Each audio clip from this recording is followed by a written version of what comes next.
आज हम श्री सुदर्शन जी द्वारा रचित बात अठन्नी का पद्य पाठ जो है उसको कंप्लीट करेंगे। सुदर्शन जी का वास्तविक नाम बद्रीनाथ है। इनका जन्म सियालकोट वर्तमान पाकिस्तान में सन 1895 में हुआ था। तो श्री सुदर्शन जी का वास्तविक नाम क्या है? बद्रीनाथ। इनका वास्तविक नाम बद्रीनाथ है पर इन्हें सुदर्शन कहा जाता है। और इनका जन्म सियालकोट जो वर्तमान अभी पाकिस्तान में वहाँ पे 1895 में हुआ था। इन्होंने उर्दू में प्रकाशित होने वाले दैनिक पत्र आर्य गजट जो है वो आपका उर्दू में लिखा जाता था। तो उसका इन्होंने क्या करा था, संपादक के रूप में कार्य किया था। संपादक के रूप में इन्होंने कार्य किया था। मुंबई में 16 दिसंबर 1967 को इनका निधन हो गया। इन्होंने अपने प्राणदेव को 16 दिसंबर 1967 को त्यागा। इनका दृष्टिकोण सुधारवादी था। ये मतलब सामाजिक सुधारवादी, समाज में सुधारवादी गुणों को लाना चाहते थे। इनकी पहली कहानी हार की जीत थी जो सन 1920 में सरस्वती में प्रकाशित हुई थी। सरस्वती में इनकी पहली कहानी हार की जीत प्रकाशित हुई थी 1920 में। पुष्पलता, सुप्रभात, सुदर्शन सुधा, पनघट इनके प्रसिद्ध कहानी संग्रह तथा परिवर्तन, भागवंती, राजकुमार सागर प्रसिद्ध उपन्यास। तो इनके आपको क्या करना है कि दो तो आप उपन्यास याद कर लो इनके और दो इनकी कहानियाँ याद कर लो। तो हो सकता है एग्ज़ाम में पूछ ले कि सुदर्शन जी के या फिर बद्रीनाथ जी के दो उपन्यास बताइए, दो कहानी बताइए। तो आप ये दो तो याद मिनिमम याद करना, दो तीन अगर हो सके तो तीन कर लेना, पर दो तो मिनिमम करना। सुदर्शन जी की और भाषा भी करके रखना, क्योंकि अब कवि परिचय में भाषा, इनकी कहानियाँ ये बहुत प्रभाव डालती है। तो सुदर्शन जी की भाषा स्वाभाविक है, प्रभावी है, स्वाभाविक प्रभावी है और मुहावरेदार है। सुदर्शन को गद्य और पद्य दोनों में महारत हासिल है। आपने अनेक फिल्मों की पटकथा और गीत भी लिखे। मतलब इन्होंने अनेकों कहानी की पटकथा भी लिखी और गीत भी लिखे। उनके लिए गीत भी लिखे और कहानियाँ भी लिखी। अब एक कहानी किसकी है? बात अठन्नी की। बात अठन्नी की कहानी ऐसे है कि इसमें एक चरित्र नाम, दो चरित्र है इसमें। एक बाबू जगत सिंह का है और एक रसीला का है। रसीला मैं आपको शॉर्ट में कहानी बता देता हूँ पूरी। रसीला कौन? बाबू जगत सिंह का काम करने वाला एक नौकर है। और बाबू जगत सिंह जो है वो अफसर है एक, है ना। और एक जिला मजिस्ट्रेट है जिनके यहाँ पे रमज़ान नाम का एक आदमी काम करता है। वो रमज़ान जो है वो रसीला का मित्र है। ठीक है, तो अब आगे हम देखते हैं आगे क्या आता है। और जो आपके रसीला है वो एक गरीब परिवार से है। उसकी कुछ मासिक आय शायद 10 रुपये है। आगे हम और देखेंगे कहानी में कितनी है। तो जो आपका रसीला है इंजीनियर बाबू जगत सिंह के यहाँ नौकर था। 10 रुपये वेतन था। गांव से उसके बूढ़े पिता, पत्नी, एक लड़की और दो लड़के थे। गांव में क्या उसके बूढ़े पिता थे, पत्नी थी, एक लड़की और दो लड़के। कितने लड़के थे? दो लड़के। बच्चे कितने थे उसकी संतान कितनी थी? तीन थी। दो तो लड़के थे और एक लड़की थी। इन सब का भार उसी के कंधों पर। तो मतलब इन सब का पालन पोषण उसके हाथों में था। वो सारी तनख्वाह घर भेज देता, पर घर वालों का गुजारा न चल पाता। वो 10 रुपये मासिक का उसके घर पे भेज देता, पर उनका गुजारा नहीं चल पाता था। उसने इंजीनियर साहब से वेतन बढ़ाने की बार बार प्रार्थना की, पर वो हर बार यही कहते, अगर तुम्हें कोई ज़्यादा दे तो अवश्य चले जाओ, मैं तनख्वाह नहीं बढ़ाऊंगा। तो वो हमेशा क्या उनसे कहता, बाबू जगत सिंह से, कि आप मेरी तनख्वाह क्यों नहीं बढ़ा रहे हो। तो वो कहते बाबू जगत सिंह कि अगर तुम्हें कोई ज़्यादा पैसे दे तो तुम उसके पास चले जाना। इसके बाद पर वो तनख्वाह नहीं बढ़ाएंगे उसकी। वो सोचता यहाँ इतने सालों से हूँ, अमीर लोग नौकरों पर विश्वास नहीं करते, पर मुझ पर यहाँ कभी संदेह नहीं किया गया। तो यहाँ पे क्या उसके ऊपर संदेह कभी नहीं हुआ। मान लो उसे 10 रुपये दिए कि जा तू इस 10 रुपये का सामान ले, तो 10 रुपये का ही सामान लाता, वो 8 रुपये का सामान नहीं लाता था। तो इस पे विश्वास था लोगों, मतलब बाबू जगत सिंह का, इसलिए उसने भी जगह नहीं छोड़ी कि यार जब मालिक मेरे ऊपर विश्वास करता है तो फिर मैं उनको कैसे छोड़ दूँ, इसलिए उन्होंने भी ये नहीं छोड़ा। इसी कारणवश जो आगे हम देखते हैं कि यहाँ से जाऊँ तो शायद कोई 11-12 दे दे, पर ऐसा आदर न, तो उसको सम्मान मिलता था वहाँ पे। पर अगर वो कहीं जाएगा, हो सकता है उसे कोई 11 रुपये दे दे मासिक में या 12 दे दे, पर उसको सम्मान नहीं मिलेगा वो उस तरह का। जिला मजिस्ट्रेट शेख सलीमुद्दीन, तो ये जिला मजिस्ट्रेट शेख सलीमुद्दीन इंजीनियर बाबू के पड़ोस में रहते थे।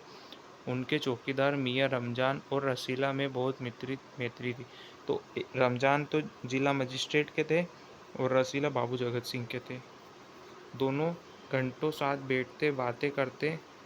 शेख साहब फलों के शौकीन थे। रमजान रसीला को फल देता तो शेख साहब को फल पसंद थे, और इधर बाबू जगत सिंह इंजीनियर को मिठाई का बहुत शौक था, तो रसीला रमजान को मिठाई देता। एक दिन रमजान ने रसीला को उदास देखकर कारण पूछा। पहले तो रसीला छिपाता रहा, फिर रमजान ने कहा, कोई बात नहीं है तो खाओ सौगंध। रसीला ने रमजान का हट देखा तो आंखें भर आई, बोला, घर से खत आया है, बच्चे बीमार हैं और रुपया नहीं है, तो मालिक से पेशगी मांग लो, कहते हैं एक पैसा भी ना दूंगा। तो जब उसे पता चला रमजान को कि उसके घर पे बच्चे बीमार है, तो उसने बोला कि आप बाबू इंजीनियर और जगत सिंह से पैसे मांग लो। तो उन्होंने बोला कि मैं तो 1 रुपया भी तुम्हें, 1 पैसा भी ना दूंगा। पेशगी मतलब जो अपन पहले थोड़ा सा पैसे मांगते हैं ना,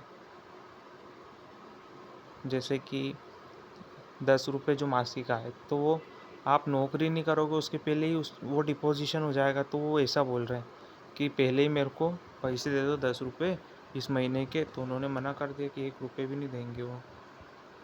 रमजान ने ठंडी सांस भरी। उसने रसीला को ठहरने को संकेत किया और आप कोठरी में चला गया। मतलब वो उसकी जो रहने की जगह है उसमें चला गया रमजान। थोड़ी देर बाद उसने कुछ रुपए रसीला की हथेली पर रख दिए। रसीला के मुंह में शब्द भी ना, रसीला ने कुछ भी नहीं बोला उससे। सोचने लगा, बाबू साहब की मैंने इतनी सेवा की, पर दुख में उन्होंने साथ न दिया। रमजान को देखो गरीब है, परंतु आदमी नहीं देवता है, ईश्वर उसका भला करे। तो उसने उसका सम्मान करा और उसे आशीर्वाद दिया कि तुम्हारा ईश्वर, तुम्हारा भगवान भला करे। किसका? रमजान का। रसीला के बच्चे स्वस्थ हो गए, मतलब उसका एक बच्चा नहीं, उसके बहुत सारे बच्चे बीमार थे वहाँ पे। उसने रमजान का ऋण चुका दिया, केवल 8 आने बाकी रह गए।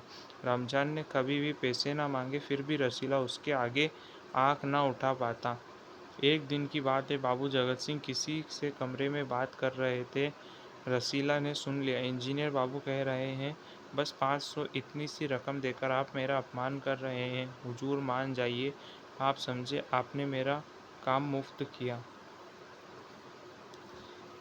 तो रसीला ने क्या, बाबू जगत सिंह को एक कमरे में सुन लिया कि वो बोल रहे हैं कि 500 रुपये से बाबू इंजीनियर जगत सिंह का अपमान हो रहा है, रिश्वत ली जा रही है। ये तो 500 रुपये की रिश्वत ली जा रही है। हुजूर मान जाइए, आप समझे, आपने मेरा काम मुफ्त किया। तो ये बात हो रही है किसी अदर पर्सन की बाबू जगत सिंह से, जो रसीला सुन रहा है। रसीला समझ गया कि भीतर रिश्वत ली जा रही है। सोचने लगा, रुपया कमाने का ये कितना आसान तरीका है। मैं सारा दिन मजदूरी करता हूँ, तब महीने भर बाद 10 रुपये हाथ आते हैं। वो बाहर आया और रमजान को सारी बात सुना दी। रमजान बोला, बस इतनी सी बात? हमारे शेख साहब तो उनके भी गुरु हैं, आज भी एक शिकार फंसा है, 1000 से कम तय ना होगा।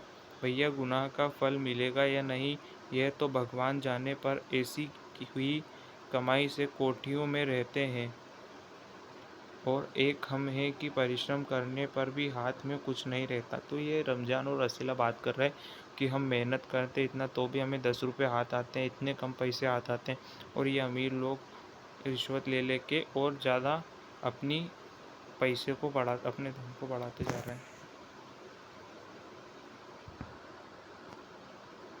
रसीला सोचता रहा, मेरे हाथ से सैकड़ों रुपए निकल गए, पर धर्म न बिगड़ा। एक एक आना भी उड़ाता तो काफ़ी रकम जुड़ जाती। अगर वो एक आना भी उड़ाता ना, तो भी उसकी काफ़ी रकम जुड़ जाती। इतने में इंजीनियर बाबू साहब ने उसे आवाज़ लगाई, रसीला दौड़ कर 5 रुपए की मिठाई ले आ। रसीला ने 4.5 रुपए की मिठाई खरीदी और रमजान को अठन्नी लौटाकर समझा कि कर्ज उतर गया। बाबू जगत सिंह ने मिठाई देखी तो चौंक गए। ये मिठाई 5 रुपए की है हुजूर, 5 की ही है, ये रसीला ने बोला। रसीला का रंग उड़ गया। बाबू जगत सिंह समझ गए। उन्होंने रसीला से फिर पूछा। रसीला ने फिर वही दोहराया। उन्होंने रसीला के मुंह पर एक तमाचा मारा और कहा, चल मेरे साथ जहाँ से लाया है। हुजूर, झूठ कहूँ तो। रसीला ने अभी अपनी बात पूरी भी ना की थी कि इंजीनियर बाबू चिल्लाए, अभी सच और झूठ का पता चल जाएगा। अब सारी बात हलवाई के सामने ही कहना। तो रसीला को श्री बाबू जगत सिंह मिठाई वाले की दुकान पे ले जा रहा है। अब कोई रास्ता न बचा था। वो बोला, माई बाप, गलती हो गई, इस बार माफ़ कर दी। किसने बोला? रसीला ने बाबू जगत सिंह से। इंजीनियर साहब की आंखों से आग बरसने लगी। उन्होंने निर्दयता से रसीला को खूब पीटा, फिर घसीटते हुए पुलिस थाने ले गए। सिपाही के हाथ में 5 का नोट रखते हुए बोले, मनवा लेना, लातों के भूत बातों से नहीं मानते। किसने बोला ये? बाबू जगत सिंह ने बोला। किनसे? जो हवलदार है अंदर, जो अंदर काम करने वाला है ना पुलिस थाने में, सिपाही, उसको दिए उन्होंने। दूसरे दिन मुकदमा शेख सलीमुद्दीन की कचहरी में पेश हुआ। रसीला ने तुरंत अपना अपराध स्वीकार कर लिया। उसने कोई बहाना न बनाया। चाहता तो वो कह सकता था कि साजिश है, मैं नौकरी नहीं करना चाहता, इसलिए हलवाई से मिलकर मुझे फंसा रहे हैं। पर एक अपराध और करने का साहस वो न जुटा पाया। उसकी आंखें खुल गई थी। हाथ जोड़कर बोला, हुजूर, मेरा पहला अपराध है, इस बार माफ़ कर दीजिए, फिर गलती ना होगी। किसने बोला? रसीला ने श्री शेख सलीमुद्दीन से बात करी और जिला मजिस्ट्रेट से। शेख साहब न्यायप्रिय आदमी थे। उन्होंने रसीला को 6 महीने की सज़ा सुना दी और रुमाल से मुंह पोंछा। यह वही रुमाल था जिसमें एक दिन पहले किसी ने 1000 रुपये बांधकर दिए थे। फैसला सुनकर रमजान की आंखों में खून उतर आया। सोचने लगा कि यह दुनिया न्याय नगरी नहीं, अंधेर नगरी है। चोरी पकड़ी गई तो अपराध हो गया। आंखों में खून उतर आया, तो इसका मतलब क्या है कि उसको बहुत क्रोध आया। मतलब उसको गुस्सा आ रहा था कि रसीला इतना सीधा साधा है। जब उसको पैसे की आवश्यकता थी तो बाबू जगत सिंह ने उसकी सहायता नहीं करी, और जब उसको घर पे उसके बीमार थे, बच्चे थे, तब भी उन्होंने सहायता नहीं करी। कोई वो फ्री में तो पैसे मांग नहीं रहा था, वो अपनी तनख्वाह जो है वो पहले मांग रहा था एडवांस में। ऐसा तो नहीं था कि वो फ्री में उनसे पैसे मांग रहा हो, पर फिर भी उन्होंने सहायता नहीं करी। तो फिर जबकि जो और दूसरी बात ये है कि जो इंजीनियर साहब है वो इतने पैसे रिश्वत लेते हैं, पर जब उसने रिश्वत के स्वरूप में 25 पैसे मतलब वो जो पैसे उसने बचाए ना 5 रुपए की मिठाई में से, तो जब उसने इतने पैसे बचाए तो उनको गुस्सा आया बाबू जगत सिंह को। उसने कितने 0.5 रुपीज़ बचाए थे, वो क्या 4.5 रुपए की मिठाई लाया था। सोचने लगा, यह दुनिया न्याय नगरी नहीं, अंधेर नगरी है। चोरी पकड़ी गई तो अपराध हो गया। असली अपराधी बड़ी बड़ी कोठरियों में बैठकर दोनों हाथ से धन बटोर रहे हैं, उन्हें कोई नहीं पकड़ता। अब ये किसके ऊपर बात करी? बाबू जगत सिंह और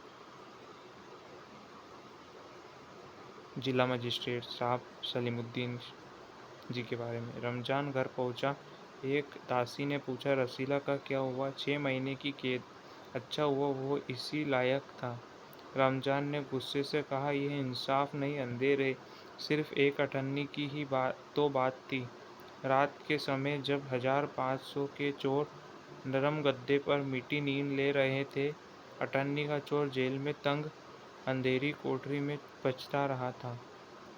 तो मतलब कुल मिला के इन्होंने क्या एक व्यंग का समाज के ऊपर, ये क्या समाज को रिश्वतखोरों से बचाना चाहते। तो इसमें आपके पास चारों के चरित्र के बारे में बात कर लेते हैं। रसीला और रमज़ान में कुछ सेम पॉइंट मिल जाएंगे। जो रसीला है वो बहुत ही परिश्रमी है, मेहनती है, ईमानदार है।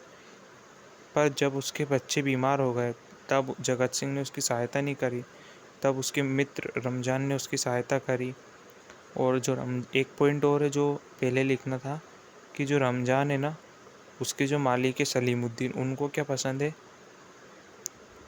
मीट, उनको पसंद है फल। शेख सलीमुद्दीन को पसंद है फल। और जो आपके बाबू जगत सिंह है उनको मिठाई पसंद है।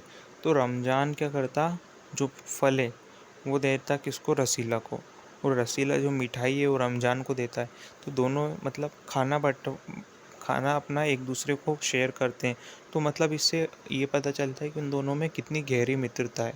ऐसा नहीं सोचते वो कि फल इसको क्यों दूँ मैं, तो उन्होंने ऐसा कुछ भी नहीं सोचा। और जब उसको आवश्यकता थी धन की तो रमज़ान ने उसकी सहायता करी। पर जब वो पूरा उसका धन लौटा नहीं पाया, किसका, रमज़ान का, तो उसे थोड़ी शर्म आने लगी। उससे आँख नहीं मिला पाता था रमज़ान से रसीला।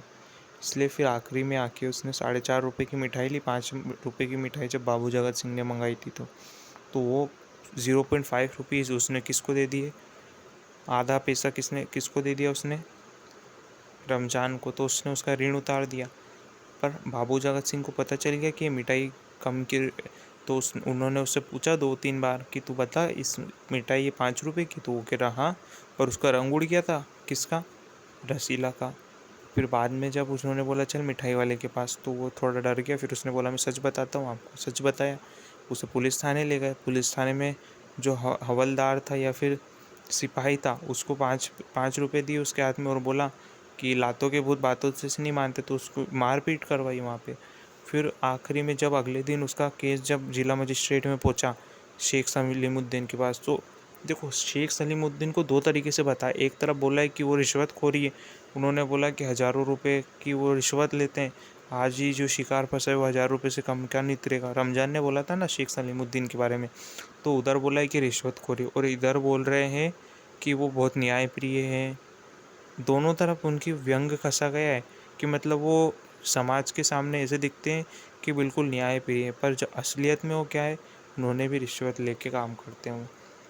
तो 6 महीने की रसीला को जेल हुई। फिर आखिरी में रमज़ान को बहुत गुस्सा आया। एक दासी ने पूछा कि रमज़ान को क्या हुआ, तो उन्होंने बोला 6 महीने की कैद हुई। तो उसने बोला कि अच्छा हुआ ये तो कि उसको कैद हो गई 6 महीने की। तो रमज़ान ने जवाब दिया कि जो नरम गद्दे पे सो रहे हैं, जो रिश्वतखोरी है, हज़ारों रुपए की जो रिश्वत लेते हैं, वो तो नरम गद्दे पे सो रहे हैं। और एक अठन्नी की चोरी करने वाला जो है वो जेल में कैद में है बिल्कुल, और उसके पास ना गद्दा है ना कुछ है, वो ज़मीन पे सो रहा है। तो मतलब ये पूरा उन्होंने समाज को सुधारने के लिए पूरी कहानी लिखी है। इस कहानी के माध्यम से श्री सुदर्शन जी, जिनका नाम बद्रीनाथ है, उनके उपन्यास आप याद कर लेना, उनकी कहानी याद कर लेना। तो यहाँ पे आके वो बताते हैं कि बस समाज को रिश्वतखोरियों से बचाना, समाज में सुधारवादी लाना, सहायता मतलब मित्रता बढ़ाना, मतलब मित्रता ऐसे बढ़ाना कि जब किसी को सहायता की आवश्यकता हो तो उसकी सहायता करें। तो ऐसे उन्होंने कुल मिला के समाज को सुधारने का प्रयास करा। यहाँ पे आके आपका चैप्टर नंबर 1 सुदर्शन जी द्वारा रचित बात अठन्नी कंप्लीट होता है। अब आपको आगे कौन सा चैप्टर चाहिए वो आप कमेंट कर सकते हैं। Thank you for watching this video.